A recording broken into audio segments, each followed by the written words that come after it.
గతేడాది సరైనోడు అంటూ ఓర్మాసిట్ కొట్టిన స్టైలిష్ స్టార్ అల్లు అర్జున్ ఈ ఏడాది దువ్వాడ జగన్నాథం అంటూ ప్రేక్షకుల ముందుకు రాబోతున్నాడు.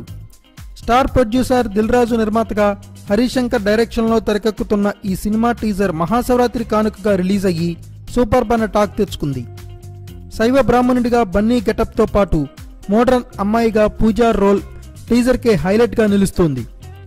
ఈ టీజర్ రెస్పాన్స్ చూస్తుంటేనే సినిమాపై ఉన్న క్రేజ్ ఏంటో అర్థమవుతుంది. ఇక ఈ cinema pre release business, satellite rights ఇండస్ట్రీలో పెద్ద షాకింగ్గా మారాయి. డీజేకు 80 కోట్ల ప్రీ రిలీజ్ బిజినెస్ జరుగుతున్నట్లు ట్రేడ్ వర్గాలు చెబుతున్నాయి. ఇక ఈ సినిమా శాటిలైట్ రైట్స్ విషయంలో వస్తున్న వార్తలు ఇండస్ట్రీలోనే షాకింగ్గా మారాయి. డీజే శాటిలైట్ రైట్స్ను తీవ్ర పోటీ మధ్య జీ తెలుగు ఛానల్ దక్కించేసుకుంది. ఇది ఇప్పటి వరకు బన్నీ సినిమాల్లోనే కాదు, తెలుగు సినిమా శాటిలైట్స్ విషయంలోనే ఇది టాప్ రేట్ అంటున్నారు. అయితే ఈ డీల్ మాత్రం సీక్రెట్గా ఉంచారట. Tollywood rock star Devi Sri Prasad music అందిస్తున్న ఈ సినిమాలో Pooja Hegde heroine.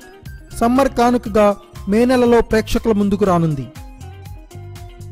Thanks for watching. Please subscribe our channel.